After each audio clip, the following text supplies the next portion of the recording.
Your microphone. Oh, no, maybe, yeah, I can say that.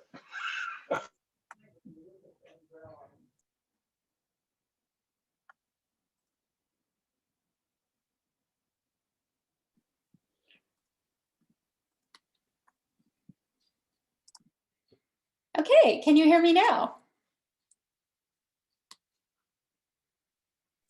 We can. Thank you for letting me know. Well, everybody, thank you for being here today. I'm Laurie Pieper. I'm the Assistant Director of the Washburn University Small Business Development Center and also BRITE Center, which stands for Business Resources for Innovation, Technology, and Exporting.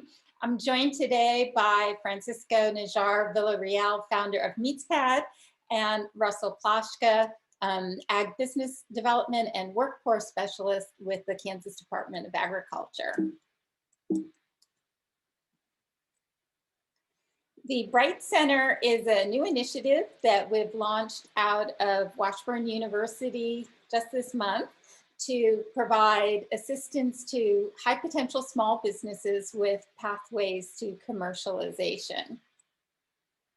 Our mission is to cultivate and assist small businesses involved in innovation or technology and those with potential for exporting in order to generate economic prosperity for our region. We engage in advising, educational programs, and collaboration with partners, and also function as a conduit to resources and capital. So what are we doing here today? We're here today to talk about how we can cultivate and assist small businesses in ag innovation or technology, including those with the potential for exporting. We're here to develop connections for advising and education for these businesses. We're engaging in outreach to potential partners. We're developing conduits to research, resources, and capital. And most of all, we're seeking to better understand where we can direct resources to help Kansans continue to thrive, innovate, and help others around the world.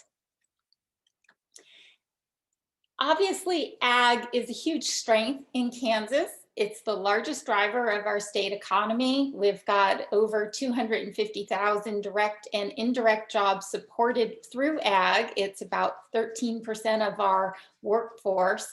Ag encompasses crops and livestock, but also food processing, alternative fuels, fibers, research, education, and agribusinesses.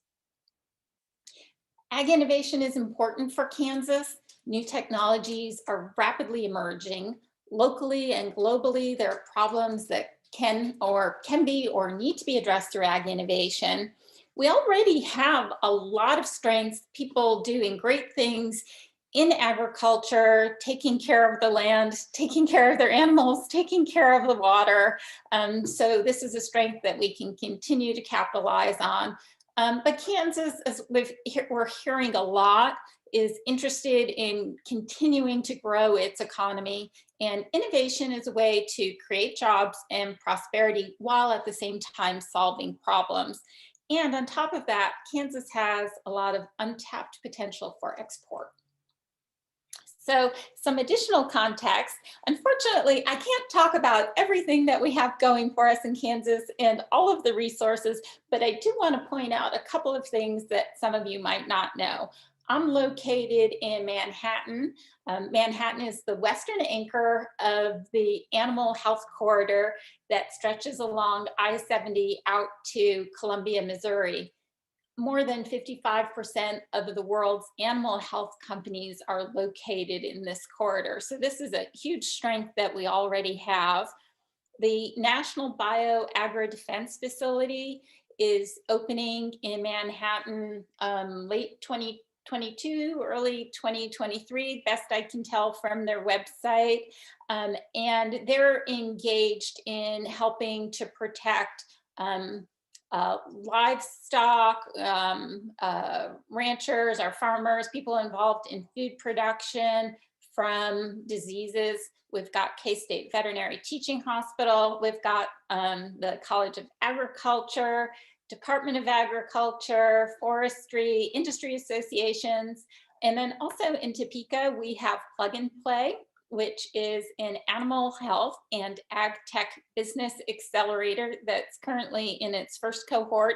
And we'll be hearing about that from Katrine Bridges in a couple of months.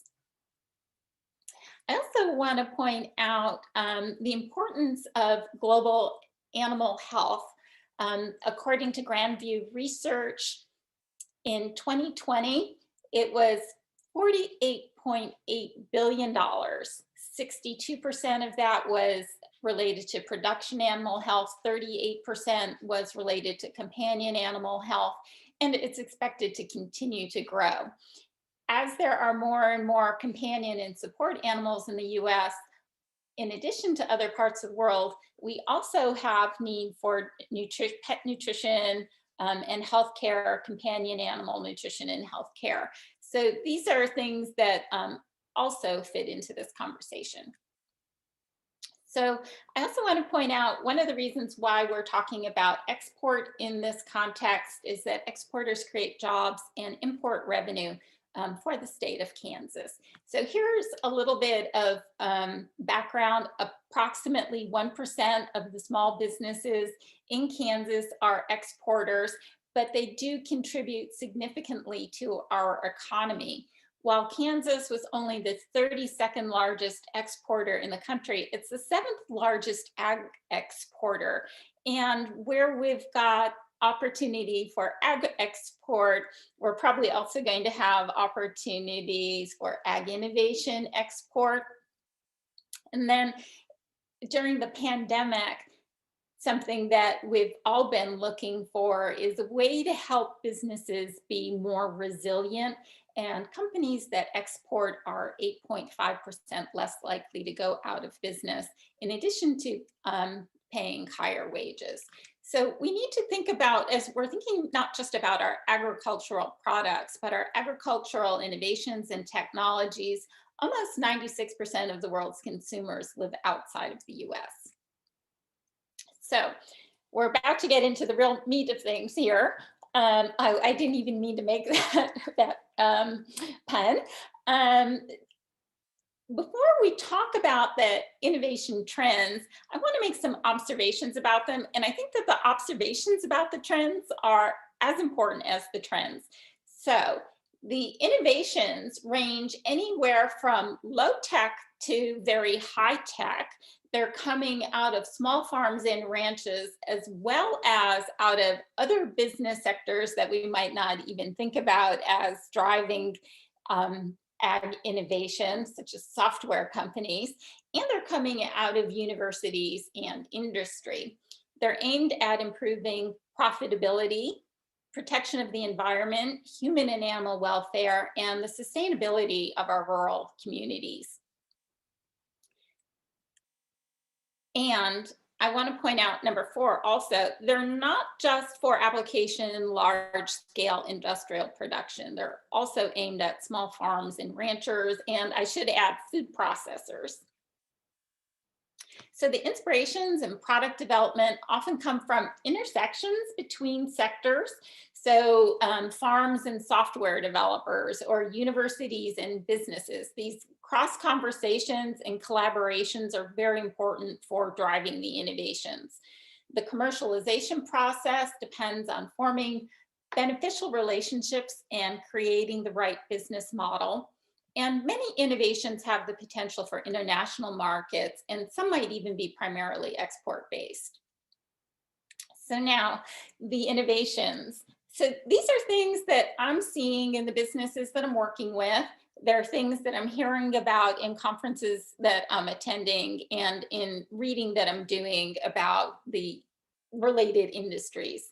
So applications of data analytics, cloud platforms, artificial intelligence, use of unmanned systems, drones, it should be a comma after drones, robotics, Internet of Things, RFIDs, attempts to reduce climatic impact, reducing pollution, reducing waste, efforts to improve soil health, intersections between human health and animal health research, interest in animal health welfare. So this is livestock, but also pets and wildlife, focus on biosecurity, traceability, transparency, blockchains even entering in and trying to help with that. Interest in sustainability. So the sustainability of our food systems and also our rural communities, development of alternative proteins, new food marketing, also new forms of educational technology is important for ag communities and ag sectors. Some of the global challenges that are driving innovation. Agriculture is crucial to our survival, but in many parts of the world, it also is having a negative impact on the planet. So whether it's deforestation, soil erosion, types of pollution, opportunities for emerging diseases. We already have 40% of the land on Earth that can be used for agriculture being used. 70% of our fresh water goes to agriculture. We've got greenhouse gases coming from agriculture. We've got enormous numbers of animals, both land animals and aquatic animals involved. And then also looking at human health. On the one hand, global obesity is on the rise and diseases related to poor diet. And yet we still have 690 million people on the planet going hungry. So within the next 30 years, globally, food production needs to increase by an estimated 60 to 100% to feed the growing human population, and do so with less water and less land. So innovations, looking to feed the growing human population and protect health. One of the talks that I was in was even looking at using grasshoppers as a food source. So that would be an alternative protein. Improving the quality of our foods so that they're more nutrient dense, creating new food products, ensuring food safety and food security. Protecting our planet and our ecosystem, so climate protection, water conservation and protection, soil health, animal health, also preventing the spread of pests and invasive species. Animal health, improving living conditions, reducing diseases, preventing the entry of new diseases and exotic diseases into the country and around the globe, preventing the transfer of diseases from animals to humans, and also it can go in the other direction. According to the USDA, in the last 10 years, 70% of emerging diseases that have affected humans have had an animal component. So this is something that's very important for innovation. But also, while we're looking at this, we want to put it in the context of how can we help rural and ag communities thrive? So we have a lot of strength going for us in Kansas. There are rural and ag communities around the globe that also need more help. So protecting and improving health, improving farm ranch management, education, access to financing, access to technology, research, data, strategies for making the community sustainable and the trade sustainable. And also something that we've been seeing renewed interest in with the pandemic is sourcing food locally. Some of the needs that we're seeing in innovation companies are access to research and researchers, access to prototyping, engineering and development, intellectual property education, financial training, customer discovery, launch assistance, seed capital, market access, commercialization assistance, lab space, and a strong network of tech startups that they can learn from. And this is something that we're trying to help with through the BRITE Center, is making the connections that help the innovation companies meet their needs, providing the education, being the conduit to resources, helping them access capital and new markets. So while we're on the subject of capital, one of the things that I want to talk about today, just briefly, because we're going to be doing more training about this in the future, is small business innovation research grants, sometimes called America's Seed Fund. So I have a couple of links here that you can go to where you can get some general information about SBIR grants and the agencies that are involved in funding them and generating programs for research. But in particular, of interest today, I thought would be USDA's National Institute of Food and Agriculture, SBIR opportunities. So I have a couple of links here that I think are important for people to go to. One is information about the National Institute of Food and Agriculture. And then the other has information about their SBIR programs. And you can go to that page, has links to topics and solicitations, requests for applications, the eligibility requirements, the review criteria, and also the commercialization plan description, because it's important to appreciate that SBIR isn't supporting research simply for the sake of research. It's supporting research to help small businesses assume the risk for R&D so that they can move forward with high potential commercialization. So through this program, the USDA Phase 1 SBIR grants can be up to $100,000 over a period of 8 months. And Phase 2 grants can be up to $600,000 for a 24-month period. These are just the general topic headings. So forest and related resources, plant production, animal production and protection, conservation of natural resources, food science and nutrition, rural development, aquaculture, biofuels and bio-based products, small and mid-sized farms, and plant production and protection. So I want to let you know about a couple of programs that we have coming up in this Lunch and Learn series that we're going to be offering for the BRITE Center Fridays. In February, what makes a great company founder. In March, how to do tech transfer with K-State. And so this is going to be how you can license intellectual property from the university and connect with researchers for SBIR assistance.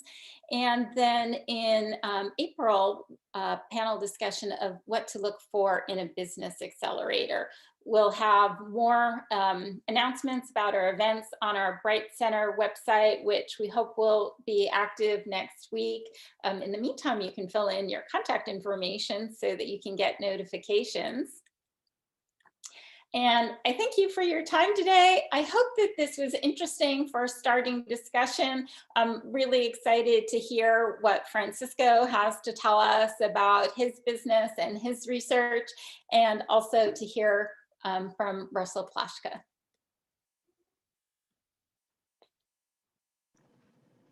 Great. I think I can go first, if that's okay. Hello, everyone. So my name is Francisco Najar. I have a quick presentation. I mean, it's going to take maybe 7-8 minutes, but it just helped me go through some of the bullet points that I want to make. And let me see if I can share my screen.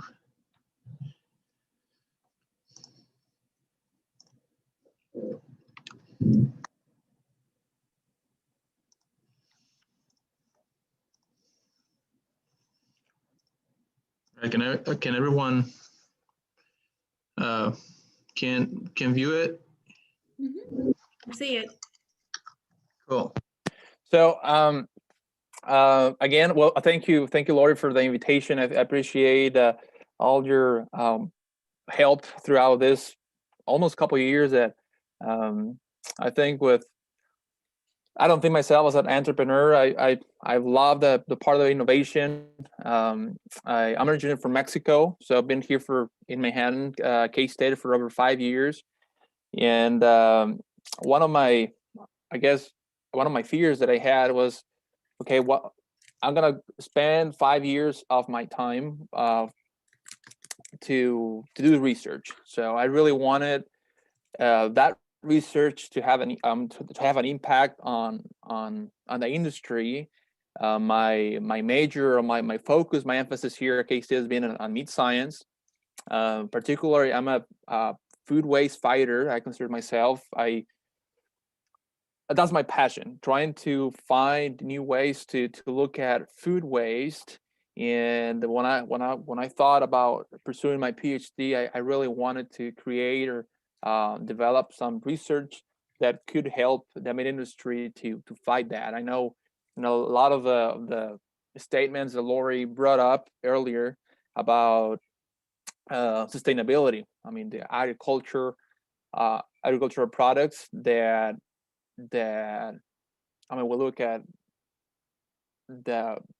this program, and how we produce beef in the U.S. is very efficient compared to other countries, and all the resources that we utilize to do that, and the time. And I think the least we can do to respect the life of the animal that was slaughtered is use that meat. Don't let it, for any reason, let it go to the landfill. So that's my approach. And being in had the opportunity to go abroad to Ireland to spend 1 year, and being there by myself in other countries when I was an undergrad, and being exposed to other cultures, really exposed, and I think it really opened me to other stuff, to how people in other countries they look at animal production and agriculture. So a little bit about myself before I go into more detail about what I'm doing. So I'm a current PhD candidate in meat science here at K-State, graduating this spring, and really looking forward to what is next. My major in food science, and from Monterrey, Mexico. It's a northeast part of Mexico, and I came here in 2016 for my master's. Graduated in 2017, and as I said, I decided to go for my PhD. For some reason, this is not okay. There you go. A little bit of my experience. For those of you that have been in Texas before, my experience prior to coming here was in HEB. It's a large retailer in Texas, and it's huge. They have over 400 stores.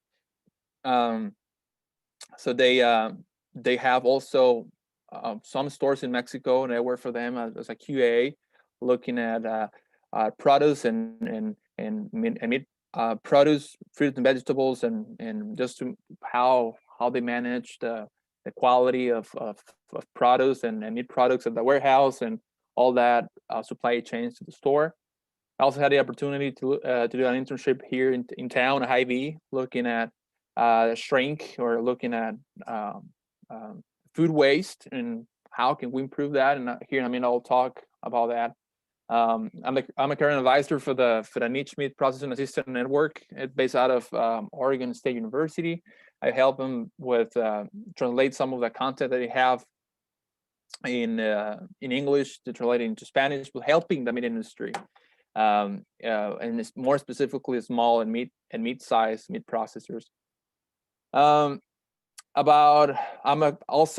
helping teaching a class, a meat animal processing class, which we train, and we train undergrads to look at from the animal welfare standpoint all the way to the slaughter, dressing procedures, meat processing, and meat pricing, image merchandising. So it's a very hands-on class, but we're really proud of teaching it. And I think a lot of the students can, when they get out of here, they have a lot of hands-on experience, and they're able to do a lot of that, and either at home, in the farm, and just continue looking at from a meat science standpoint. And So more recently, I initiated a podcast that Laurie was mentioning in Meat Science. I was really looking again to helping the meat industry, and a lot of it's just helping the small guys that they may process 50 to 300 head of cattle or hogs a week, and sometimes they don't have the resources and that other companies may have. So I decided to start this project where we interview meat scientists, meat specialists around the globe. And I was explaining earlier about this, but it's basically, most recently, as an example, we had some questions from meat processors asking about blood waste. So throughout my 5 years here, I know I have met a lot of people and researchers and faculty. So I interview Dr. Bekeet from New Zealand, talking about the utilization of blood waste. So very specific things about questions that are very applicable and relevant to today's. I mean, on a daily basis, what a small mid-sized processor they may encounter. But that's the concept that we have. We have so far 34 episodes. I have we also started translating some of that content into Spanish for those folks that can't fluently speak English. They're located in the U.S. or in Latin America, and so far I think I can talk more about this if you guys have more questions about that, and especially some of you are in that segment. And that's one thing that I want to talk about this, but and also going back to the food waste, and a lot of my project really stemmed from the need of meat color. I mean, we all look at shelf life of meat products at, okay, is it safe to consume? We'll look at sometimes at the microbiological standpoint. We'll look at from the oxidation standpoint, but we don't get to have that until we open the package and we eat it. I mean, even I mean, we try to look at some of the tenderness and how flavored it is. You don't get to try that when you're buying it. Well, one of the first things you look at the meat product is meat color. So if you don't have a good meat color, people won't buy it. So we decided to look at some technologies, some strategies to start predicting or trying to estimate the color of meat products. This is here this is a big quick example. I mean, sometimes you go to the store, naturally meat is going to oxidize. The protein of meat, the pigment protein, will start to oxidize naturally. That's what happens. But there are a lot of factors that they have an impact on that discoloration, either to reduce it, minimize it, or accelerate it. But overall, 15% of the retail beef, it's been marked due to discoloration. Sometimes they don't even get to sell it, so it ends up into the landfill. But overall, we have around 1 billion annually that it's been lost due to discoloration. And so I look at that problem. So how can I try to solve that problem? So we are in the process of looking at the one paper that just got published, looking at electricity as a means to correlate the freshness of meat with other things, like without even before they throw it away, the fresh meat, trying to look at, okay, is this really fresh regardless of color? So I can certainly, that paper just got accepted a couple of weeks ago, so it'll be published, and I will be happy to disseminate that with you and more about what we're doing with this technology. But going back to color, I was talking to Russell here earlier about this, that we decided to look at other statistical procedures to try to estimate or predict the color life, even even before we cut the meat. So trying to prevent it, to look at some, it's like more like a management tool. A lot of the times meat at the store, I mean, for the nature of the meat industry channels, the animal will be harvested today, and maybe in a couple of days it's going to be fabricated, cut into smaller pieces, and it takes about average about 14 to 21 days to get to the store. And certainly that time of what we call it postmortem aging time, the time since the animal was harvested, that's well established that has an impact on meat color. So and that's one thing that I want to point out is like, we like that process of aging, because I mean, once the animal is harvested and that time before the meat is open from the package, it generally it will pass about 14 days, 21 days, but that helps us to get that tender product. There's some enzymatic reactions that naturally occur in meat that help for that. So it's something that we care about, that we intentionally look at those 14 days before the consumer can eat it, because you kind of enhance the eating experience from the meat. But sometimes we have product that it might be longer than that at the store, maybe 30, 40 days.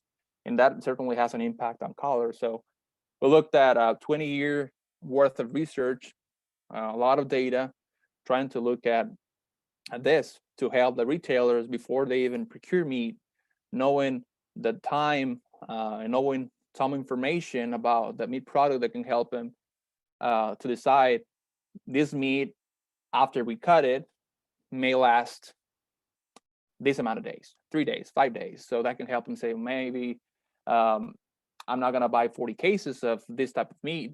Maybe I'm going to buy 2 or 3, depending on the volume we have, because if you cut it and it's got more time, it's not going to last as long as you want to, and you're going to end up marking it down or lose money on that. So we're in the process of in the publication process for this statistical procedure, but that's approaching it in the food waste, maybe not on the actual science, but just as a management tool to help people out there to prevent that waste.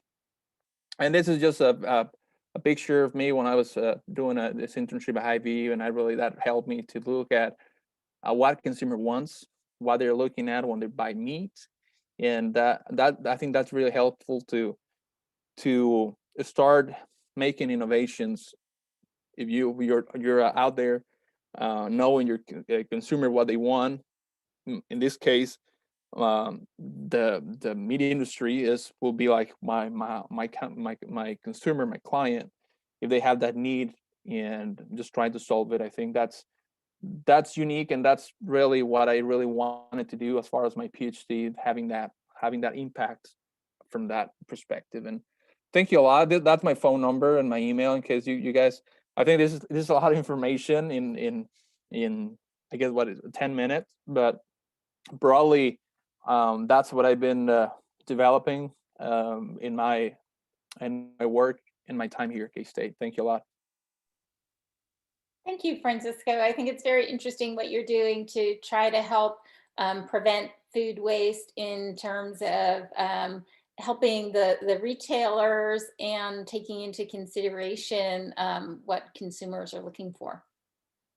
Russell, would you like to join in and give us some commentary?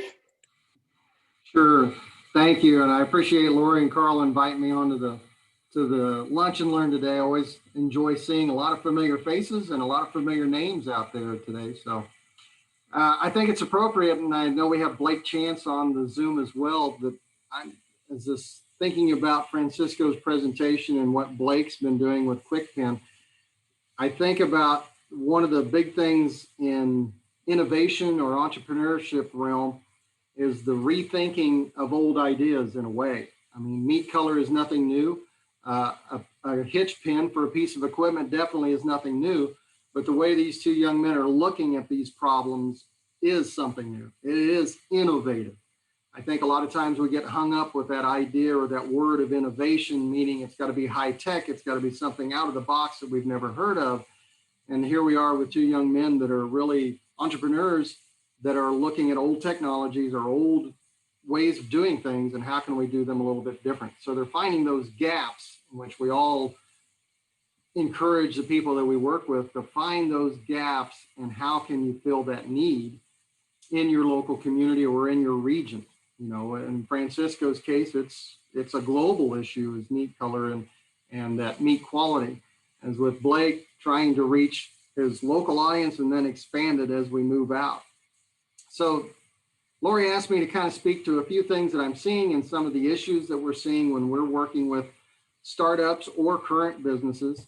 I might add in there that kind of a good segue. One of the things we've been working on here at the Department of Ag is we've been managing the Securing Local Food Systems grants for local meat processors, food pantries, rural grocery stores, places like that. And that's really opened our eyes to what some of these smaller businesses really are looking for. And what they're looking for is that little nugget of startup money, or that little piece of, this is the kickstart I needed to really get to this next level. And it's how do they, whether we're talking about a new entrepreneur trying to get to that proof of concept, or if it's that after that, getting over that hump of production. And I know Laurie and Carl and Blake and I have talked a lot about his issues and problems and getting that scaling up issue with his QuickPen. You know, how do we help those type of entrepreneurs get that little bit more of capital investment to get to that next level, to where they can take it a lot further than where they're at now. And Laurie hit on a lot of subjects that we're seeing a lot of interest in. Soil health, she mentioned. You know, with the Securing Local Foods, we're seeing a lot of value added. So how can we add value to those products we're already producing in our local lockers? Or if we're talking large scale with Kansas, one of the things that we're looking at as KDA is how do we add more value to the milk that we're producing across the state of Kansas? How can we keep those products in Kansas, add that value to it, and then ship it out? Sustainability is a big issue, and I think will continue to be. There's a lot of major companies that are looking at sustainability throughout the entire supply chain. So really looking at it, it ties into what Laurie said about the blockchain technology, but tying in that sustainability piece from production all the way to the end consumer, and telling that sustainability story about agriculture, about manufacturing, about processing, about transportation. Every step of the way, what is that sustainability story? Water usage, and that goes to the sustainability piece of it too, but it's kind of its own little animal, I think, in terms of water conservation and prescriptive agriculture, not just precision, but really looking at prescriptive agriculture and timing of water application, water monitors, sensors, and not just in production agriculture. We're talking to people about looking at how do we help residents do a better job of irrigating their lawn.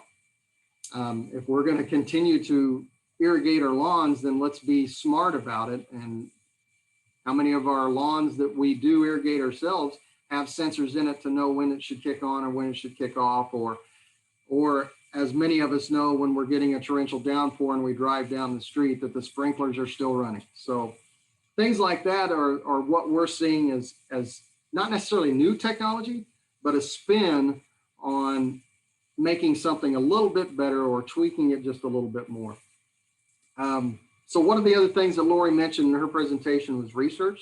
That's one thing that Laurie and I are serving on a different kind of committee right now, but it's still dealing with innovation and economic development across the state. That research piece that we've heard a lot about is how do we really get locally focused research? And I know several of you and Ron Wilson's on the call, and I know he's there at K-State as well. And K-State, you know, I'm an alumni and I love K-State, but it seems like from an outsider looking in that a lot of times that research is focused on big companies that provide a lot of dollars. And that's important for our researchers to have those dollars to move forward. But how do we incentivize, or how do we help researchers solve local problems? Like Francisco's working on the meat issue, but in our small rural communities across Kansas, what are the research needs for those rural communities, and how can we leverage K-State or any of the regions, Fort Hays, Wichita, Pitt State? How can we leverage those research opportunities to a local level to find out what are the opportunities or what are those possibilities in entrepreneurs and community and economic development? And probably the last thing, and it's by no means a stranger to this crowd, is how do we connect those people and find those resources? Because every one of us would agree that we don't know every bit of resource that's available out here. But just like in this room, we all have a little tidbit or a nugget of knowledge and a resource that we connect somebody to. So how do we make sure that these young entrepreneurs like Blake and Francisco know where they can turn to for that next step or that next leg up for help? So with that, I hope that's kind of what you wanted there, Laurie. That's my 2 cents worth, I guess you might say. Yeah, that was great. I really appreciate you sharing your observations about what you've been seeing in Kansas and our efforts to work with local communities, in addition to working with K-State. So thank you, Russell, and thank you, Francisco, for your presentations. And Russell, since you mentioned Blake, if Blake, you want to give a hello to everybody.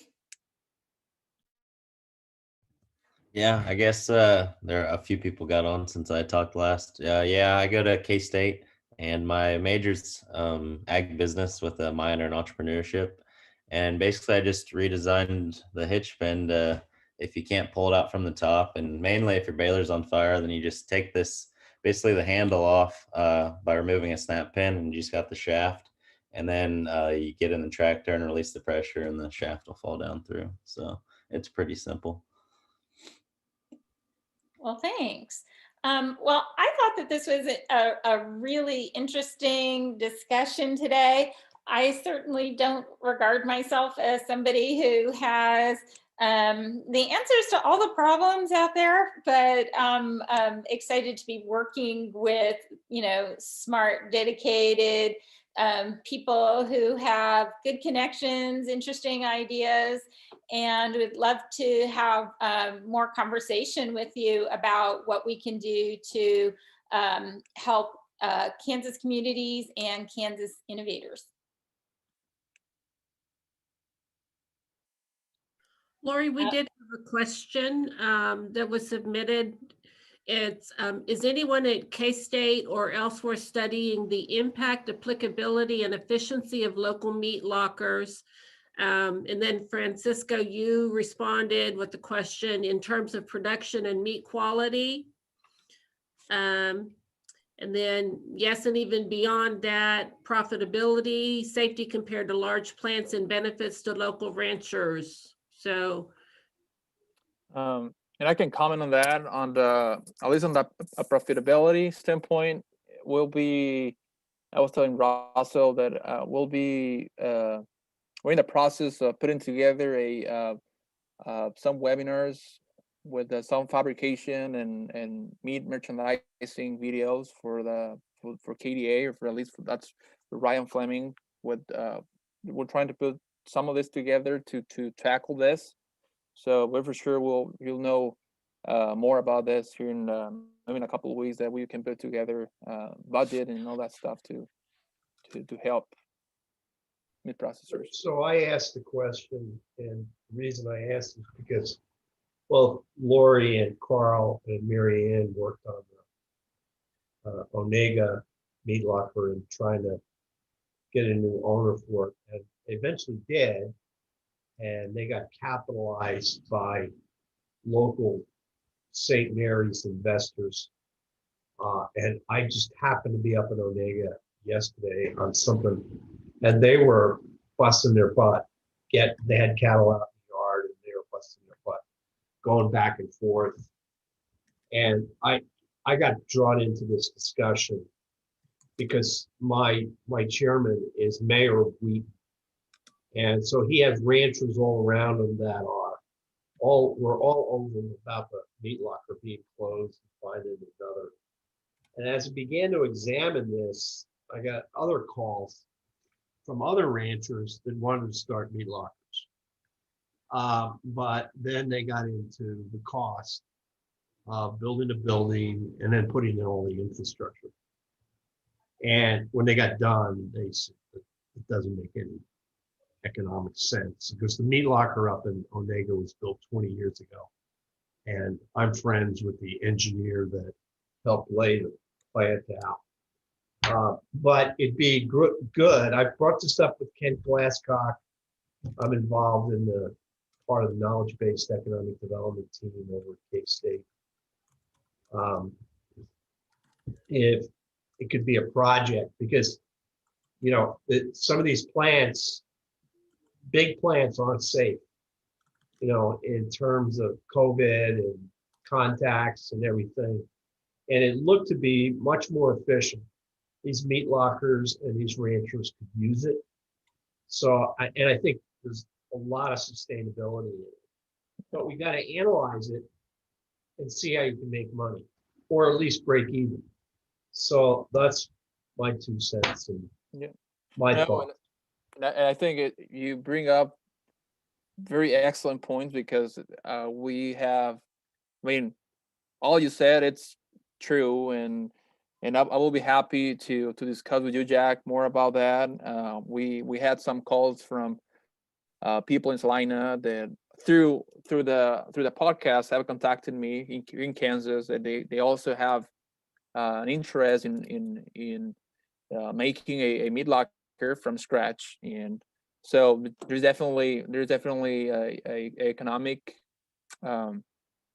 point of view that it's important, and also there's some sustainability. And I've had the opportunity to tour some of the meat plants around Manhattan, up in Clay Center, Junction City. We also have one here, but one of the things that keep coming, and with Laurie and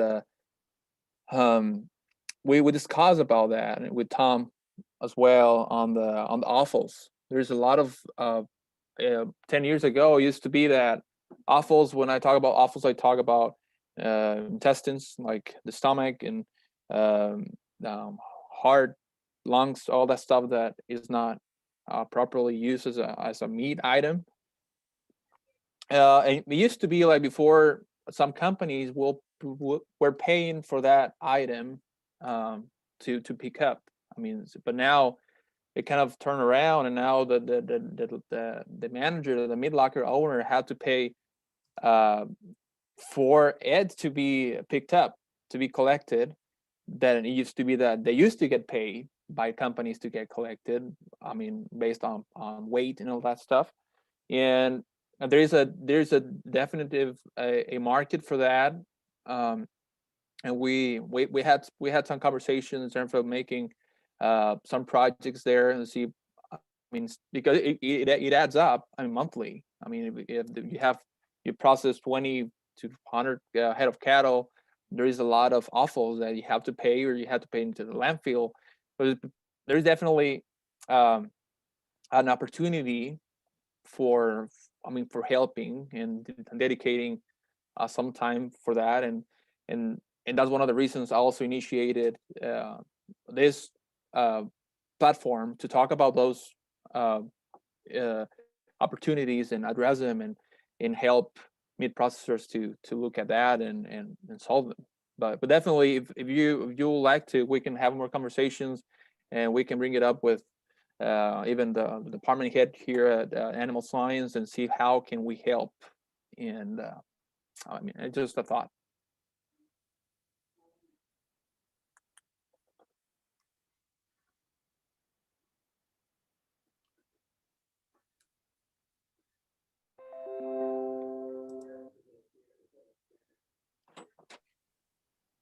We have another. Anybody? We have another question, Laurie. Has the state of Kansas or KU or had any interaction with Army, CCDC, Soldier Center? So Ron, you might be able to answer that better, or? Not sure if Ron's still here. I'm not sure. I'd be happy to try to, get some information or make an introduction. Like, if somebody wants to let me know, I'm not sure who the question came up from, but if you want to let me know how I can be useful either in terms of making a connection or getting information for you, please let me know, because I don't know the answer to that. That was me, Laurie. Okay. So Natick has always been the main center. It's out of Massachusetts that focuses on food and clothing and all those kinds of things for the Army. And as you may well all know, the Army decided to make things less complicated and thereby made everything more complicated. But under CCDC, the Combat Command, it's the Army Combat Capabilities Command. They now changed the Natick Research Center into CCDC SC, and they focus on all the food kinds of issues. And by the way, I'd like to point out, it's not just Army, it is a cross-service collaboration facility. So connecting with them, there may be an opportunity because they're looking into like freeze drying foods. And like I said, MREs.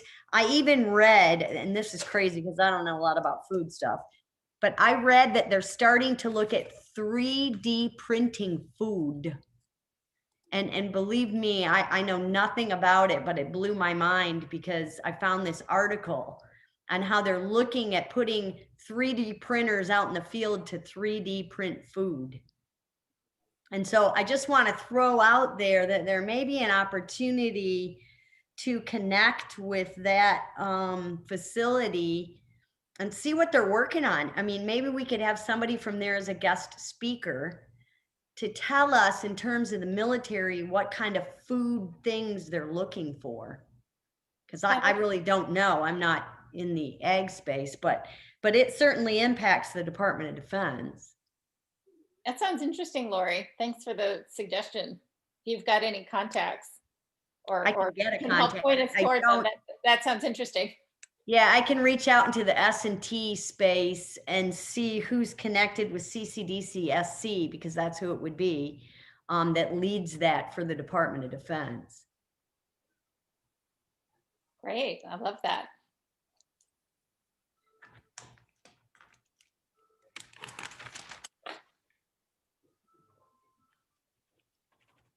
Well, does anyone have any questions for Francisco or for Russell or for me, or any other topics that you'd like us to try to chase down for future presentations?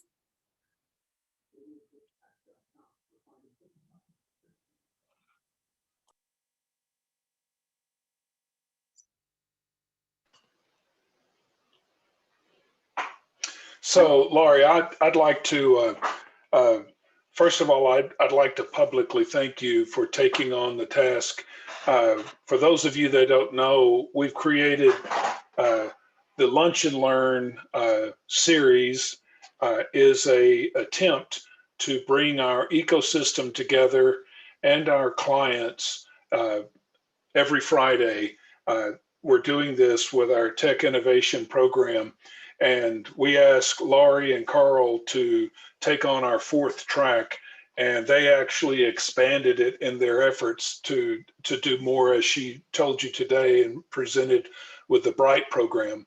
One of the things I would like to ask for, and I'm guessing most of the people here are resource partners, part of mostly the ecosystem with a few exceptions. And how, with the people that you're working with, what I would want to ask is how can we help you help your clients, help the folks that you're working with, in order that we can create I'm missing the word, a regular period of time where they know that we're coming to them, and they know that they can plan to show up. Would in this case, with what Laurie's doing, it's basically every fourth Friday. Now, Laurie, I'm going to throw you a zinger here. I started to type it to you and I ran out of time. She's got on her list in the PowerPoint every fourth Friday. The exception to that is when we have an exceptional Friday. In April, we have Good Friday. So if I'm in that right, Vicki, so we've pushed the 4 Fridays forward 1 month, 1 week. So yours would be the 30th. And I sincerely apologize throwing you a public zinger, but Okay, I can handle it. sure. The point really here is we're doing this in order that you, the resource partners, can talk with each other, can talk with us. We want this to, so this is more from what I'm hoping for, is that we have more conversation, more discussion in ways that we can improve each other and our assistance to each other, and especially for our clients. So it's really, how can we help you is part of the question. And then second of all, how can we help, how can we get more of our clients to the table? And so I'll shut up there and see if we can get some answers.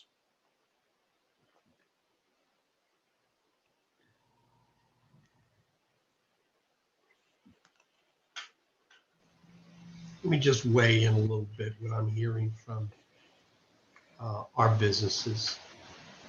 Most of it, they don't want to hear from government. They're really disappointed in things like Keystone Pipeline and this discussion about a $15 minimum wage. So I would say it's the technical support that you can give the companies, and you guys know that, these margins are getting thin, and COVID is part of the reason. And I think some of the CARES money we were able to delve out in Pot County and in Riley County helped a little bit. But it's going to be a long recovery road, and some people aren't going to survive. Then again, we have in our county, we're lucky because we've got a $30 million expansion of the Pius X Church, which is going to bring new people to the area and new businesses. But they don't want to have too much to do with government. And Laurie has helped out immensely in getting a few of those companies. It's getting to be more than a handful now off the ground, and that's the kind of support we need. And then I can't say enough good things about SBDC. Thank you, Jack. Thank you, Jack. We appreciate that our efforts are appreciated, and also you're sharing with us that we need to continue to provide technical assistance of a variety of sorts.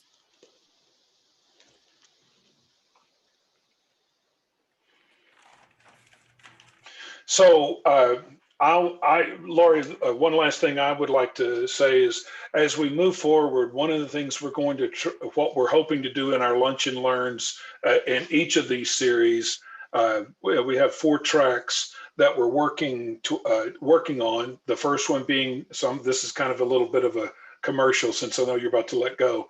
The Department of Defense and our Encountering Innovation program. So a focus more towards the Tech Scouts in our Department of Defense, Department of Homeland Security, and FBI. The second track is a federal primes track. We're focusing right now on NASA, and I would bet several of you have clients that are in advanced manufacturing that are probably strong suspects for NASA. You would be surprised what the primes are looking for. So if you can come to the second Friday in February, we will open that up and you can learn. The third one is the contract funding opportunities. We're focusing on SBIR Phase 3, which is how can I get a sole source with a federal agency, and we're focusing on a certain company that has an expertise in that. So hope you can branch out and be able to tell others about what we're doing, especially our clients as we go forward. Those that miss this, if you have someone that wants to see this, please make sure they know that we're recording these in order that we can still have this. We've had several people that registered today that I know that wanted to see it. And so they will be, they signed up where they could ensure that they could watch it. So just because someone's not here, they can see it. Laurie, I do appreciate your jumping in and taking on this project for us. For you and Carl, thumbs up. Thank you for including us.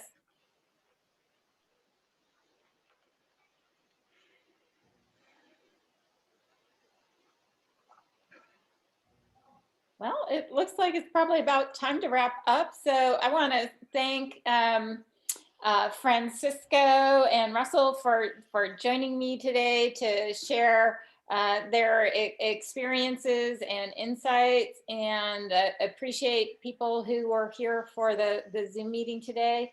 And please reach out to me if I can be of assistance. Thanks. Thank you. Thank you. Have a great weekend, everyone. Thanks, everyone.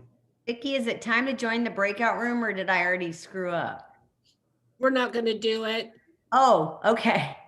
So No, you can, now you can break out. conversation as a group right here. So Yeah, we can all stay. We can I was stay trying to on if figure out people how to want do chat. it. So I got it all figured out now. And I'm like, You might want to stop the recording in case anybody wants to have a conversation post